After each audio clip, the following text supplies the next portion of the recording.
Hi, I'm George Lang. And I'm Heather Warlick. And this is Weekend Look, your guide to entertainment news in Oklahoma City and the world. Heather, despite the overall malaise of the music industry, rapper Lil Wayne proved this week that it's still possible to sell little tiny plastic discs in the age of downloads. Lil Wayne's latest disc, the Carter 3, sold over 1 million copies, making it the first CD to pass the benchmark since 50 Cent did it 3 years ago with The Massacre.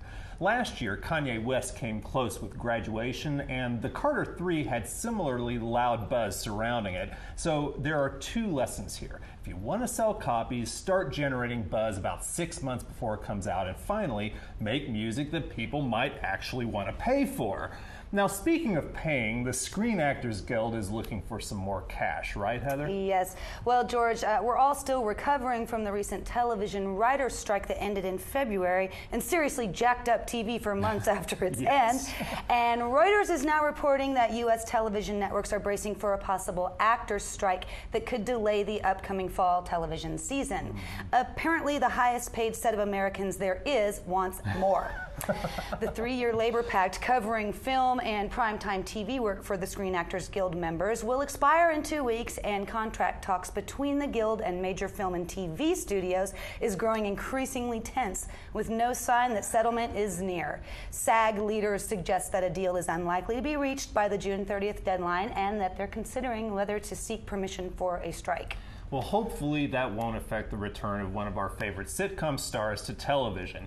Former Friends star Matthew Perry is following up the short-lived Studio 60 on the Sunset Strip by going to Showtime for his next series. The show will be called The End of Steve, and it's about a daytime talk show host whose happy, joy demeanor on television is in stark contrast to the dark, brooding shell of a man we see off stage. Now, if this sounds a little like the Larry Sanders Show, it's because it was created by Peter Tolan, a veteran of that HBO classic. Now, here's hoping Perry has some success with this one. While his big screen career was no great shakes, his recent absence from the small screen can certainly be felt. Well, in slightly creepier news, a man convicted of secretly cutting up corpses, including that of Masterpiece Theater host Alistair Cook, has received a sentence of 9 to 27 years for his role in a ghoulish multi-million-dollar body part scheme.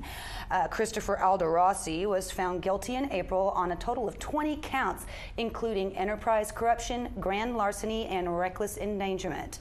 Prosecutors said Alderossi and the other so-called cutters took bone and tissue without family permission and sold the pieces to medical companies for use in transplants and other medical procedures. Nice. Let's change the subject to something a little less grave robbery. Russell Crowe and Ridley Scott continued their Robert De Niro, Martin Scorsese-style professional relationship, this time in Sherwood Forest. Crowe, who previously appeared in Scott's Gladiator, A Good Year, and American Gangster, will star as Robin Hood in Nottingham, a revisionist take on the time-honored rob from the rich, give to the poor story. Sienna Miller is slated to play Maid Marian in the film, which will open in November next year. And in other movie news, it seems the Vatican is staunchly opposed to Dan Brown's books turned movies, The Da Vinci Code and Angels and Demons. Go figure. The Vatican said Wednesday that it's putting together a set of guidelines for what it considers good cinema with proper religious sentiment, and has barred Sony Pictures from shooting inside any of Rome's churches while filming Angels and Demons. Sony Studios announced that they will move farther south in Italy and will shoot the church scenes for the film inside the former royal palace at Caserta, outside Naples, which is a secular building. In Oklahoma City this week, 2 major comedies opened in theaters. Get Smart, the update of the classic 60s spy comedy starring Steve Carell and Anne Hathaway, and The Love Guru, the latest ridiculous farce from Mike Myers. And for something more substantial by a long shot, Errol Morris's documentary about the Abu Ghraib prison scandal, Standard Operating Procedure, is showing at AMC Quail Springs. And Heather, for people not wanting to sit in the dark, what does the weather look like this weekend? Actually, this weekend's weather looks hot and dry, so slap on some sunscreen and get outside. You can get a little diversity at this year's Gay Pride Parade and Festival, Saturday and Sunday at various various venues. You can get some culture at the Oklahoma City Museum of Art with the newly opened Roman Art of the Louvre exhibit, or you can get supernatural at the Enchanted Mystical Fair at the Clarion Hotel Convention Center.